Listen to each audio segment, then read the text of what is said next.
Emas, aset yang udah dipercaya ribuan tahun lamanya. Tapi gimana kalau saya bilang Anda bisa memilikinya, memperdagangkannya, dan menyimpannya segampang kirim pesan? Hari ini, kita bakal kupas tuntas gimana teknologi blockchain bisa jadi jembatan antara aset kuno ini dengan dunia digital kita yang super modern. Oke, sebelum kita loncat ke teknologinya, kita harus paham dulu nih, masalahnya apa sih? Soalnya, investasi di logam mulia fisik secara tradisional itu ternyata nggak segampang yang kita bayangin. Pertanyaannya simpel banget. Di era serba digital kayak sekarang, kenapa sih proses buat punya emas itu masih terasa kuno banget? Yuk kita bedah satu persatu rintangannya. Nah, ini dia masalah-masalah klasiknya. Pertama, Anda butuh modal yang nggak sedikit cuma buat mulai. Terus, mau simpen di mana? Anda butuh berangkas yang super aman plus asuransi yang mahal. Mau beli dikit-dikit, nyicil gitu? Seringnya sih nggak bisa. Intinya, emas fisik itu rasanya eksklusif banget dan susah dijangkau buat kebanyakan dari kita.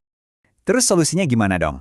Nah, disinilah konsep tokenisasi masuk, bertindak sebagai jembatan digital yang modern.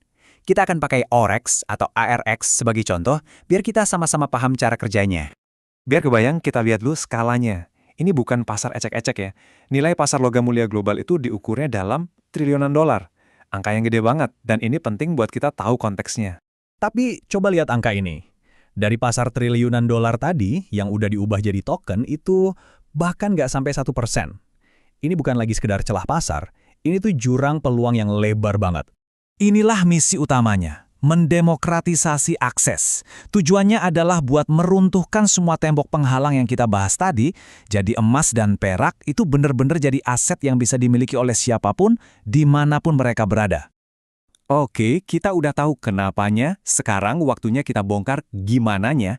Gimana sih sebenarnya proses mengubah emas batangan fisik jadi token digital? Yuk, kita intip langsung mesin di belakangnya.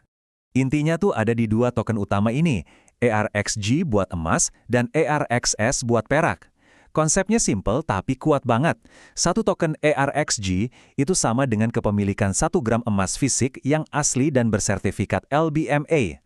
Sama juga kayak perak, jadi nilainya yang ngikutin harga emas atau perak di pasar saat itu juga. Prosesnya bisa kita pecah jadi 4 langkah gampang. Pertama, emas dan perak fisik disimpan di berangkas super aman. Kedua, token digital dibuat di blockchain buat mewakili setiap gram logam tadi. Ketiga, Anda bisa bebas jual beli token ini. Dan yang paling penting, keempat, kapanpun Anda mau, Anda bisa tukerin lagi token itu buat dapetin emas atau perak fisiknya. Di balik layar, ada teknologi-teknologi canggih yang bikin semua ini berjalan lancar dan aman. Mereka pakai solusi Layer 2 biar transaksi Anda cepat dan murah. Terus ada smart contract yang udah diaudit, jadi aturan mainnya jelas dan transparan. Ada juga Chainlink Oracles yang mastiin harga yang Anda lihat itu akurat sama harga pasar. Ditambah lagi keamanannya berlapis. Jadi intinya ini semua dirancang biar Anda bisa tenang. Nah, sekarang kita sampai di salah satu bagian yang paling unik dan fundamental dari proyek ini. Fondasinya yang dibangun di atas prinsip-prinsip keuangan syariah. Biar paham, kita perlu kenal dua konsep utama. Yang pertama itu riba.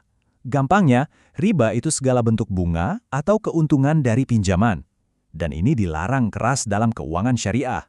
Konsep kedua adalah gharar. Ini artinya menghindari ketidakpastian yang berlebihan atau spekulasi murni. Jadi setiap transaksi itu harus jelas, transparan, dan bukan untung-untungan kayak judi. Slide ini nunjukin gimana prinsip-prinsip tadi diterapkan langsung. Karena setiap token itu dijamin oleh aset fisik, ini menghilangkan unsur spekulasi atau gharar. Karena nggak ada sistem pinjam-meminjam berbunga, ini jadi bebas dari riba. Dan yang paling penting, ada Dewan Penasihat Syariah Independen yang mengawasi terus-menerus. Jadi ini bukan cuma soal label, tapi soal membangun sistem yang berlandaskan etika. Oke, mari kita lanjut. Selain ARXG dan ARXS yang mewakili logam mulia, ada satu token lagi nih yang jadi jantung dari platform ini. Namanya ARX. Nah, peran token yang satu ini beda. Ini yang unik. Token ARX itu sendiri dijamin sama gabungan cadangan fisik emas dan perak dari proyek ini, dengan bobot 75% emas dan 25% perak. Jadi, dengan megang ARX, Anda secara otomatis punya exposure ke dua logam mulia sekaligus dalam satu token. Terus, buat apa punya token ARX? Wah, banyak gunanya. Ini tuh kayak kunci Anda buat berpartisipasi di ekosistemnya. Anda bisa ikut voting buat nentuin masa depan platform, bisa dapat imbalan dari staking, dapat diskon biaya transaksi, dan jadi yang pertama nyobain fitur-fitur baru. Kalau kita lihat distribusinya, perhatiin deh bagian terbesarnya. 65% itu dialokasikan buat penjualan publik. Ini adalah sinyal yang kuat banget kalau proyek ini dari awal memang dirancang untuk dimiliki dan dikembangkan bersama-sama dengan komunitasnya, bukan cuma oleh segelintir orang. Oke, setelah kita paham cara kerjanya, sekarang yuk kita lihat sedikit ke depan. Apa sih visi jangka panjangnya, gimana peta jalannya, dan gimana proyek ini memposisikan diri di antara yang lain?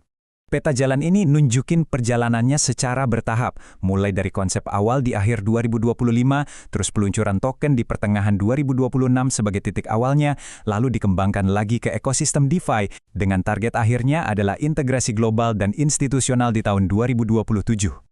Tabel perbandingan ini ngerangkum poin-poin pentingnya. Dibanding emas tradisional, hambatannya jelas jauh lebih rentah. Dibanding token emas lainnya, ada 3 pembeda utamanya. Kepatuhan syariah yang ketat, kemudahan buat menukarkan tokennya jadi logam fisik, dan adanya 2 lapis audit, yaitu audit keuangan dan audit syariah. Jadi, semua penjelasan ini akhirnya membawa kita ke satu pertanyaan besar yang menarik. Ketika kita menggabungkan sesuatu yang sekuno emas dengan teknologi secanggih blockchain, lalu membungkusnya dalam kerangka etis seperti keuangan syariah, kira-kira gimana ya ini bisa mengubah cara kita memandang investasi dan mungkin masa depan keuangan itu sendiri? Ini adalah sesuatu yang layak banget kita renungkan.